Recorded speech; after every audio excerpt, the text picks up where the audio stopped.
(20번째) props의 객체형으로 사용하기. 객체형 형태로 프로퍼티를 제공할 때 이제 자료형의 모양을 좀 더 구체적으로 정의를 할 수가 있습니다. props obj vel 이런 객체를 이용합니다. R20 props obj vel 여기에 정의가 되어 있습니다. div 태그로 똑같이 출력하고요. 여기 보면 props obj vel 이 객체에다가 이 컴포넌트에다가 전달하고 있습니다. 오브젝트로. 그 다음에 property name은 JSON. 그래서 이런 내용을 제공하고 있어요. 네. 그러면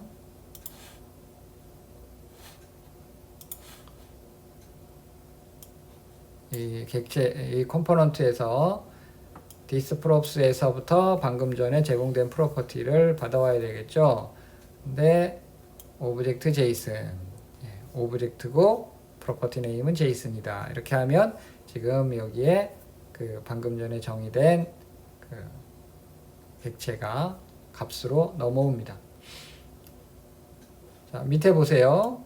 여기 보면 이 컴포넌트의 프로퍼티의 자료형을 정의할 건데 오브젝트 JSON이라는 프로퍼티는 자료형이 데이터 타입의 shape 이게 그 말씀드렸던 그 모양을 정의하는 거예요. 모양 하고 싶지 않으면 그냥 오브젝트로서 그냥 끝인데 그러면 어떤 모양이든지 상관없어요. 근데 오브젝트인데 요런 모양이다 라고 해서 아예 모양까지 정의하고 싶을 때는 shape이라는 함수를 이용합니다. 그래서 그 안에 react라는 키가 있어야 되고 그 react 키에 대한 밸류는 스트링이라 해야 된다. 200라는 키가 있어야 되고 거기에는 자료형이 이렇다. 이렇게 하는 거죠.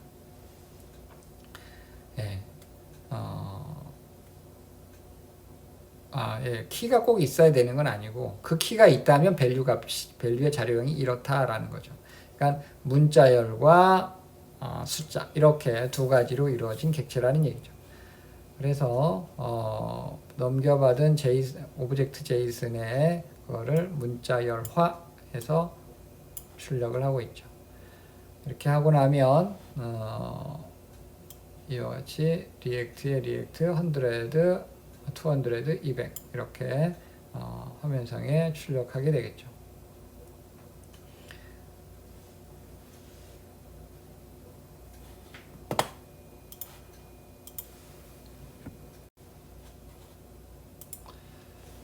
그런데 지금 보면 워닝이 떴죠. 경고가 왜 떴냐면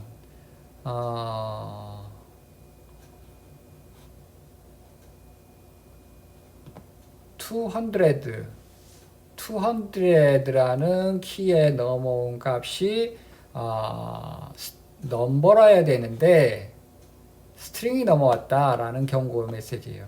지금 여기 보면 자료형을 선언한 데 보면 200라는 그 키의 값으로는 넘버가 와야 된다라고 했죠. 근데 넘겨준 쪽을 한번 볼까요? 숫자가 아니었던가요? 여기 보면 리액트는 리액트, 200는 숫자가 아니라 문자열, 스트링을 줬네요. 이거 따옴표를 없애야 이 워닝이 사라지겠습니다. 네, 21번째, 21번째 props를 필수값으로 사용하는 방법에 대해서 말씀드리겠습니다. 프로퍼티를 이제 상위 컴포넌트에서 하위 컴포넌트한테 값을 전달하는 용으로 사용한다 그랬죠. 그럴 때 어떤 프로퍼티는 반드시 제공을 해야 되는 그런 것들이 있습니다. 그럴 때는 이 프로퍼티는 반드시 줘야 된다 이렇게 지정을 할 수가 있습니다.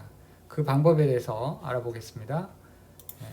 여기서 이제 props required라는 컴포넌트를 만들고 있습니다.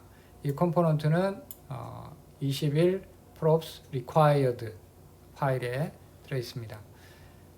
여기 이제 props required라는 컴포넌트를 이용하고 있고요. 여기에다가 이 property name로 react number 그리고 value로 숫자 200을 넘겨주고 있습니다. 그러면 props required 컴포넌트에서 react number라는 프로퍼티로 숫자를 받아야 되겠죠.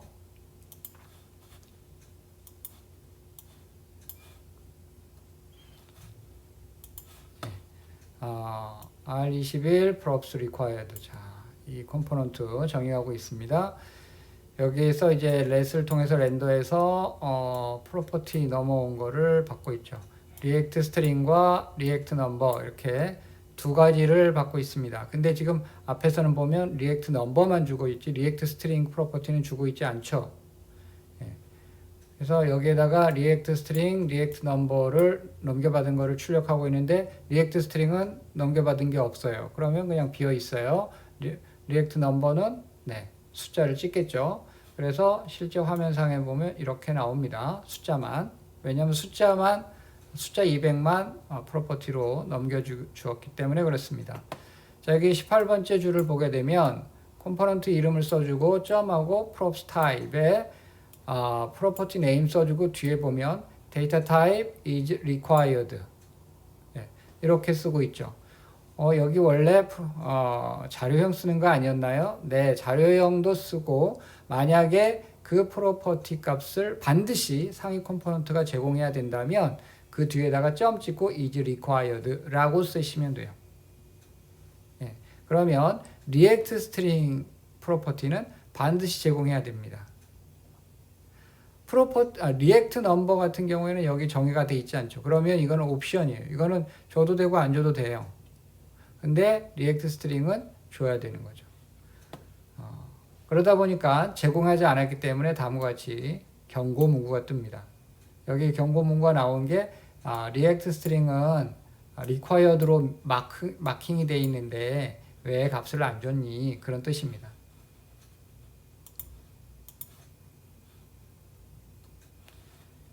자, 22번째 이제 그 프로퍼티를 위해서부터 상위 컴포넌트가 제공할 때 깜빡 잊고 어떤 값을 제공하지 않을 수도 있죠. 근데 그 하위 컴포넌트에서는 그 값이 필요할 수가 있어요. 그렇다고 해서 그 상위 컴포넌트의 모든 것이 잘못이다 그러고 이제 그렇게 넘어갈 수 없기 때문에 디폴트 값들을 지정해 놓을 수가 있어요. 만약에 상위 컴포넌트가 프로퍼티 밸류를 제공하지 않으면 이 값을 디폴트 값, 기본 값으로 그냥 사용해라 라는 뜻입니다. 그러면 이렇게 됐을 때는 required지만 제공하지 않아도 문제가 없겠죠. 디폴트 값이 있으니까. 자, 여기서 22번째 프로퍼티 컴포넌트 네임 props default가 있고요. 이걸 똑같이 쓰고 있습니다. 프로퍼티 네임은 react number이고 거기에 숫자 200을 제공하고 있습니다. 자, react string 프로퍼티는 제공하고 있잖아요. react number만 제공하고 있습니다.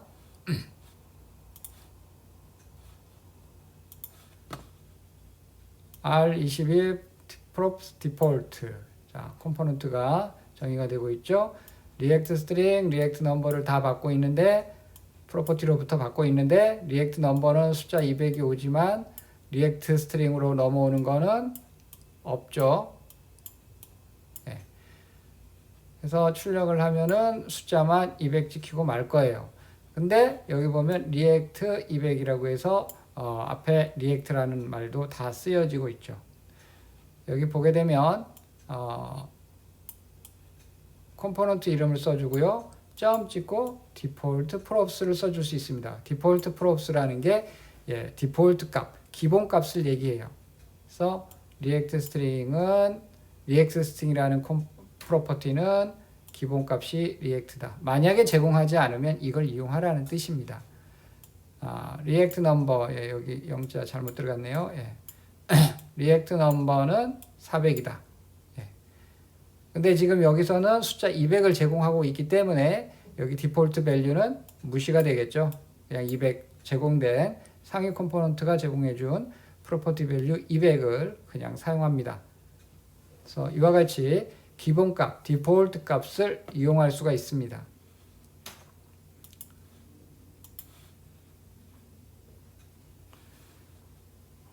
자, 그 다음에 23번째 props의 자식 컴포넌트에 노드를 전달하는 방법입니다.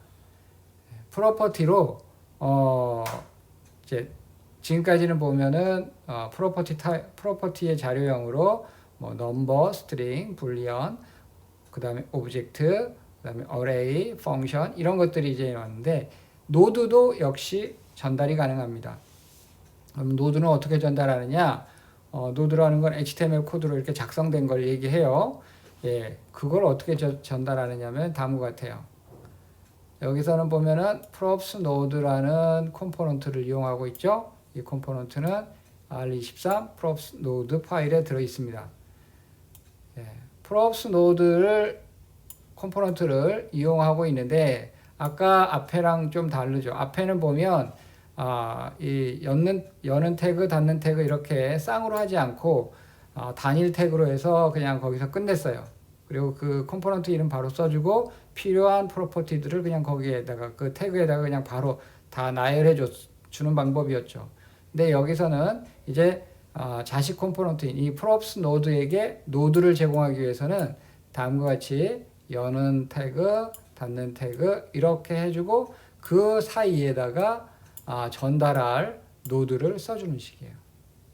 그럼 이 안에 여는 태그와 닫는 태그, 시작 태그와 닫는 태그 사이에 써져 있는 게 뭐 뭐든지 상관없어요. HTML 코드든 뭐든.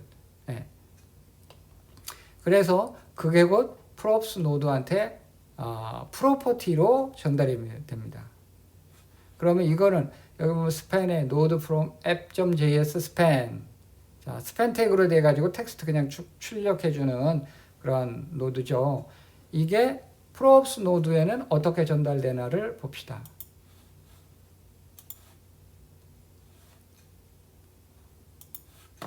예, 이게 그 props 노드 컴포넌트죠. 여기서는 보면은 div 태그로 이렇게 하고 나서 this.props.children이라고 돼 있죠.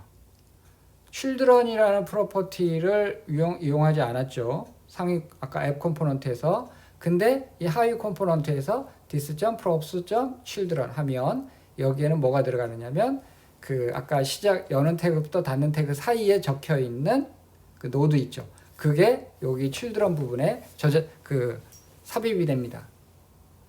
그러니까 아까 여는 태그와 닫는 태그 사이에 적혀 있는 거는 children이라는 프로퍼티로 전달이 된다. 이렇게 보시면 돼요. children이라는 이름의 프로퍼티는 따로 정의하지 않아도 됩니다.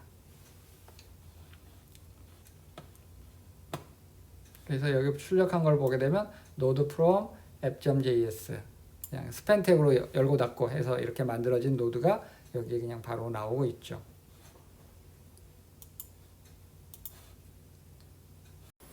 네, 컴포넌트 상태 관리에 대해서 말씀드리도록 하겠습니다. 네, 여기 4절에서는 그 state라는 거를 이용해 볼 거예요. 앞에서는 이제 그 부모 컴포넌트에서 자녀 컴포넌트로 정보를 전달하는 방법으로 프로퍼티라는 걸 이용을 했었죠. 이제는 그 자녀 컴포넌트 내에 정보를 저장하기 위한 공간입니다. 물론 변수를 선언해서 해도 되지만 그렇게 선언된 변수는 지역 변수이기 때문에 컴포넌트가 만들어질 때 그 데이터가 새로 초기화가 되고 그리고 컴포넌트가 끝나고 나면 이제 그 데이터가 다 날아가 버려요. 근데 이 스테이트라는 거는 계속 그 컴포넌트가 유지하고 있는 데이터입니다. 그래서 이 스테이트에 대해서 잘 사용하는 것이 이 리액트 프로그래밍에서 굉장히 중요하다고 볼 수가 있습니다. 그래서 컴포넌트 내에서 값을 저장하거나 변경할 수 있는 객체를 얘기하고요. 선언하는 방법은 이렇습니다. 컴포넌트가 정의가 되면 그 안에 컨스트럭터라고 생성자를 만든다 그랬죠. 예, 이 컨스트럭터 안에서 this.state 이렇게 선언되는 부분이 정의되는 부분이 상태, state입니다. 객체이고요. 그래서 이렇게 중괄호로 시작해서 중괄호로 닫고 그 안에 키 값과 밸류 값으로 이렇게 써주면 됩니다. 그래서 이 스테이트를 정의를 당연히 컨스트럭터에서 해야 되고요. 하는데 이제 초기 값을 이런 식으로 해서 줍니다. 이것은 이제 나중에 이 컴포넌트 안에 있는 어떤 함수에서 내용을 바꿀 수가 있습니다. 내용을 바꾸는 방법은 뒤에 가서 말씀을 드리도록 하겠습니다. 이제 컨스트럭터가 만들어지면 이 컨스트럭터 안에서는 슈퍼, 그래서 이거는 이제 그 기반이 되는 클래스의 컨스트럭터를 이제 호출해 주는 거죠. 이거는 그냥 이렇게 해주신다고 생각하시면 됩니다. 컨스트럭터한테는 당연히 이제 그 상위에서부터 상위 컴포넌트가 제공하고 있는 프로퍼티를 받습니다. 그래서 이 프로퍼티를 가지고 이 스테이트의 초기 값으로 지정을 할 수도 있습니다. 그러니까 이제 보통 그 부모 컴포넌트가 자녀 컴포넌트한테 어떤 값을 줄 수가 있겠죠. 그러면 그걸 가지고 그 안에서 상태에다가 저장을 하고 그거를 계속 업데이트 시키면서 그 정보를 관리하는 그런 방법을 쓰는 거예요. 물론 그렇게 했다고 해서 부모 컴포넌트에 있는 값이 바뀌는 건 아니에요. 그냥 그 자녀 컴포넌트가 저장하고 있는 스테이트가 바뀔 뿐이죠. 자, 여기서는 보면 로딩이라는 스테이트 값 변수와 폼 데이터라는 스테이트 변수가 만들어져 있습니다. 그래서 여기에는 true랑 no data라고 이렇게 초기 값이 들어가 있습니다. 지금 여기서는 프로퍼티가 제공한 값을 초기 값으로 사용하고 있지는 않습니다. 프로퍼티가 제공하는 걸 초기 값으로 사용하는 것은 이후에 해볼 수 있을 것입니다. 자, 그 다음에 우리가 이제 여기 보면 핸들 데이터라는 함수가 있죠. 이 핸들 데이터가 뭔가를 이제 이 스테이트 값을 변경하는 행동을 할 거예요. 자, 그런데 지금 이 핸들 데이터를 지금 이 컨스트럭터 안에서 보면 set time out 해서 비동기로 얘를 수행시킬 거죠. 그죠?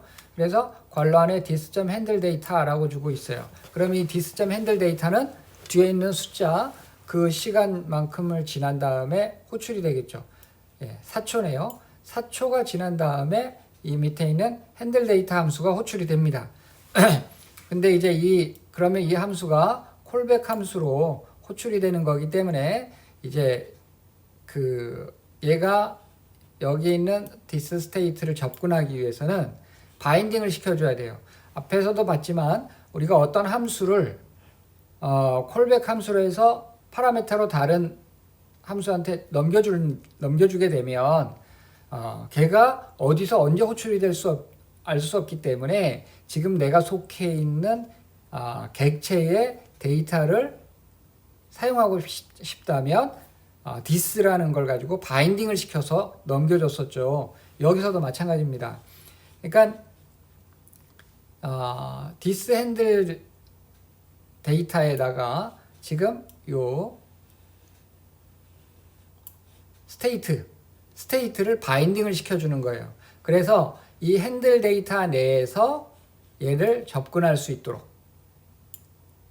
this 해가지고 얘를 접근할 수 있도록, 그렇지 않으면 접근할 수가 없어요. 그래서 이 this를 제공해 주는 겁니다. 이게 제공해 주는 방법이고요. 아까도 말씀드렸듯이 그래서 this handle 데이터는 4초 후에 호출이 될 거예요. 자, 그러면 핸들 데이터를 한번 볼게요. 이제 핸들 데이터를 보게 되면 지역 변수 데이터에다가 new 데이터를 넘겨받고 있어요. 그리고 this state를 우리가 펼쳐서 폼 데이터만을 꺼내고 있습니다. 그래서 여기는 보면은 키값이 폼 데이터가 있으니 여기 이렇게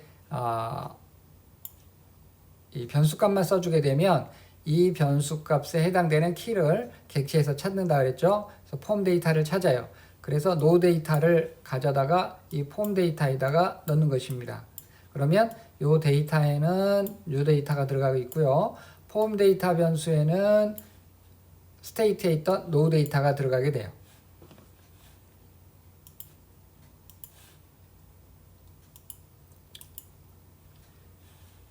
그런 다음에 this.setState 이게 중요합니다. 이게 스테이트 값을 변경할 때는 반드시 this.setState를 쓴다 이렇게 생각을 하시면 돼요. 물론 이거 말고도 다른 방법이 있지만 이 방법으로 하는 게 제일 맞습니다. 예, 좋습니다. 다른 방법은 잘못하면 이제 오류를 많이 발생시킬 수 있는 여지가 있기 때문에 요 this.setState를 반드시 쓴다 이렇게 생각하시는 게 좋을 것 같아요. 자, this.setState를 하고 중요합니다. 괄호 안에는 우리가 스테이트 객체 지금 현재 스테이트 값을 대체할 객체를 여기다 써주는 거예요. 괄호 안에. 그래서 로딩 데이터, 폼 데이터로 이루어진 객체죠. 그래서 로딩 데이터는 false, 폼 데이터는 데이터 플러스 폼 데이터예요. 자, 데이터에는 아까 new 데이터가 들어있었고 폼 데이터에서는 no 데이터가 들어있었죠. 그러면 이걸 뭐 둘 다 문자일이기 때문에 붙이면은 이제 new 데이터 플러스 no 데이터 이렇게 해서 문자일이 만들어지겠죠. 그게 폼 데이터로 들어가는 거예요. 그러니까 로딩 데이터는 false로 바뀔 거고요. 폼 데이터는 new 데이터 그 다음에 no 데이터 이게 문자열로 들어가게 될 것입니다. 그게 반영이 되는데 사실은 이 setState 함수가 비동기 함수라서 당장 수행되진 않고 그냥 수행해라 그래 놓고 그 다음 밑으로 이렇게 내려갑니다. 그도 그럴 것이 스테이트가 지금 현재 여기서는 보면 되게 사이즈가 작지만 굉장히 클 수도 있거든요. 근데 그거를 다 변경할 때까지 여기서 무한정 기다릴 수는 없잖아요. 그래서 비동기로 이 일들을 하라고 해놓고 밑으로 내려갑니다. 그리고 이제 이거는 콘솔 로그는 이제 화면상에 출력해 주는 거예요. 로딩 값하고 this state loading. 네. 이걸 여기다가 왜 넣었냐면은 지금 현재 아까 말씀드렸듯이 여기 보면 로딩 데이터는 false로, 폼 데이터는 new 데이터에 no 데이터로 이렇게 문자열로 출력이 된다 그랬는데 바뀌었나? 로딩 데이터가 true에서 false로 바뀌었나 보면 안 바뀌었어요. 계속 true로 출력돼요. 왜냐? 아까도 얘기했죠? 얘가 비동기로 돈다고. 그냥 밑에 있는 게 얘가 먼저 돌아버려요. 얘는 뭐 언젠가 돌겠지. 라고 해놓고 그냥 지나가 버려요. 자, 그리고 나서 이제 이 핸들 데이터가 다 끝나고 나면 이제 쟤도 다 반영이 됐을 거예요. 예. 얘가 스테이트 값이 변경이 되고 나면 스테이트 값이 변경이 되면 이 컴포넌트의 렌더링 함수가 호출이 됩니다. 스테이트가 바뀌면 렌더링을 다시 해요. 그래서 렌더가 호출이 됩니다. 그러니까 명심하세요. set state, this state 이렇게 했다고 해서 바로 렌더링 하는 거 아닙니다. 이거 진짜로 이게 반영이 되고 나면 렌더링 하는 거예요. 근데 이 밑에 있는 건 이거 다 끝나고 얘 하는 거 아니에요. 얘랑 상관없이 얘 합니다. 그러니까 이 결과 변경이 여기서는 보이지 않을 거예요. 자, 그러면 렌더링에서는 보면 div 태그로 해서 span 해서 로딩 중 문자열로 하죠. this state loading true false가 출력이 되겠죠. 예, 처음에는 true가 출력이 될 겁니다. 그러다가 4초 후에는 false로 바뀌겠죠. 그 다음에 결과에서 this state form data. 그래서 이거는 이제 아까 말씀드렸듯이 new 데이터, no 데이터 이게 문자 열화해서 출력이 될 겁니다. 자, 이걸 한번 실행을 해보도록 할게요.